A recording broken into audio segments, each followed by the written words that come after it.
That building is a pity it is not there. The government had it pulled down, but it's a real pity because I had Baba's darshan in that room, and many others had Baba's darshan. For first time darshan in that room, and that was the place where Baba very first when he came to Mehera, he stayed in that place, and he played the drum. He played the drum, and he sang on the sitar, qawwali songs, and bhajans, composed by the perfect masters, very beautiful bhajan. And the village people used to come to Baba to listen to the songs Baba sang so beautifully, and they were very, what would you call it, happy and surprised to know that Baba can sing such beautiful songs in their language, Marathi. Baba could sing in Marathi because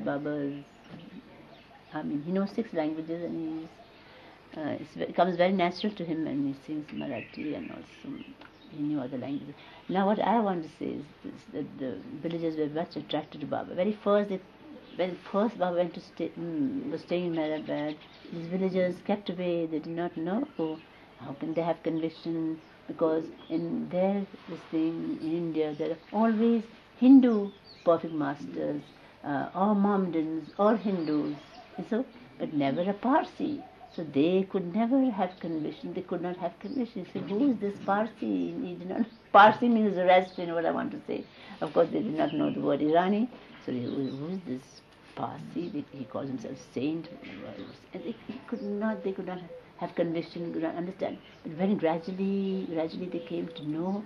They got more and more interested in Baba. And the few that came to Baba to bow to him, and Baba sang these bhajans to them and talked to them about Tukaram and spiritual thing, on spiritual line. Baba talked a little bit like that to them, what they could understand. They were very impressed and very interested.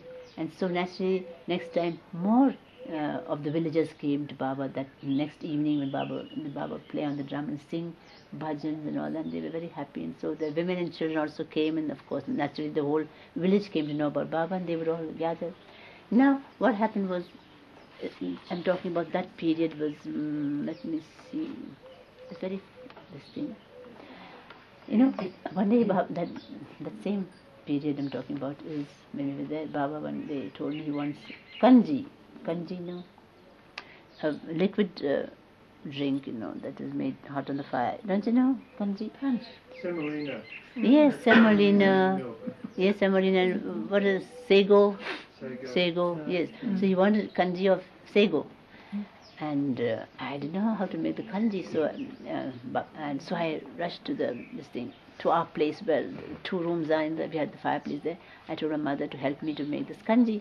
So my mother told me so much water I had to put in to make it liquid, and so on. So we made it a little bit sweet also, and I took it over. But then I remembered there was no cardamom. There has to be cardamom in it. What to do? So I ran and fetched some cardamom, but we didn't have that thing to make it fine powder, to grind it, because the stone that we had the what would you call, ginger and garlic smell, and that won't do. So what to do? I was in a fix now. What to do? So I ran over to this nervous means this one person who used to talk to me. So I said, please help me. I don't know what to do about this cardamom. What shall we do? So he said, it's very easy now. We'll bring a nice clean stone, wash it, dry it, and then there was a car, Adi's or somebody's car was waiting there. And that car, the footboard somewhere, there was a metal, stainless metal, something very clean it was. So we washed that part, and on the car, the footstep of where you step in the car, but one place there was metal, and we washed that clean. We wiped it off with a kerchief clean, and we put the cardamom and took the stone, and would you believe like that we made the thing powder, and took out the, what do you call it, the skin of the cardamom. We peeled it and made little powder, tiny bit, put it on the kanji, and then I took it to Baba. So funny, I can't